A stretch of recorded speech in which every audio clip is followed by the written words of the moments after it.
Social value creation isn't just for nonprofit businesses. Joining us for this week's Smith Business Close-Up is Melissa Carrier, Executive Director of the Center for Social Value Creation. Melissa, thanks for being with us. Let's start with what is social value and just how a for-profit company can go create some. Sure, thank you. It's great to be here.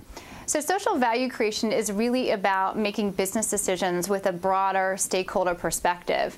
And what we're really asking of corporations is to think about making decisions that not only benefit customers in a way that maybe produce safer, more reliable products at a lower cost, but also take into account the impact on their community and the environment abroad.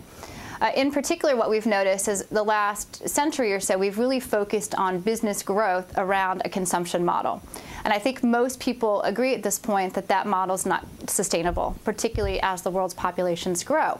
So what we're really looking for from businesses is a way in which they can think more creatively about how they produce and how they design and ultimately deliver and consume products and services. And that really is what we're talking about in terms of social value creation.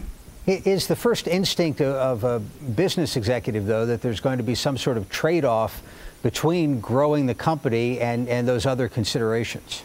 Yes, absolutely. And we find that many executives have to really balance the idea of short-term needs and long-term objectives. And what we see if you look at the way in which corporations deal with these issues is first, their first entry is really thinking about it from a compliance perspective. So many companies, of course, are in industries that are regulated, and so they have to think about how they meet federal and state and local regulations.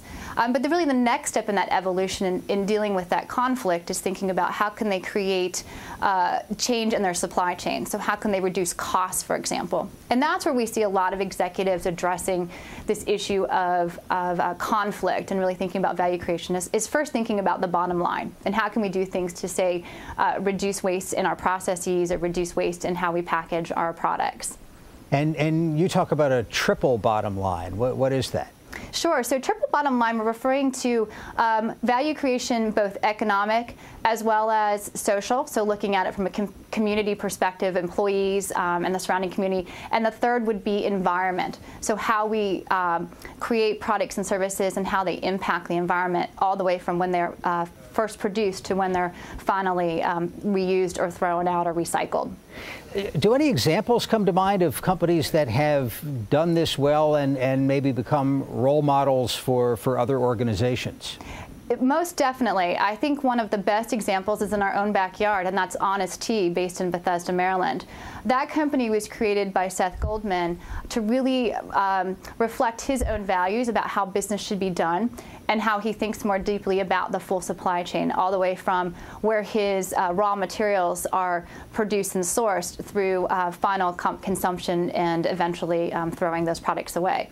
And I think what Seth's done very interesting for other executives to look at is he's created an entire culture about creating social value, and he's built this into his hiring practices as well as into how he thinks about business management decisions. I think he's a great example of how companies can do this. And the company was a big success at the same time. That's right. That's right. And successfully took an investment from Coca-Cola and has been able to really maintain integrity about its mission and its brand.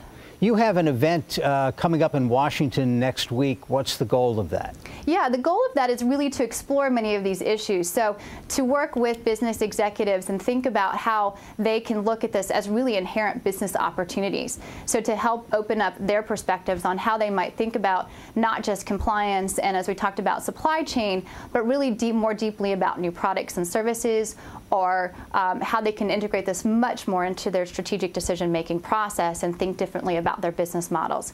So the conference next Friday is a convening of industry experts across a variety of fields to really help think about and provide some tools for executives to work through these issues.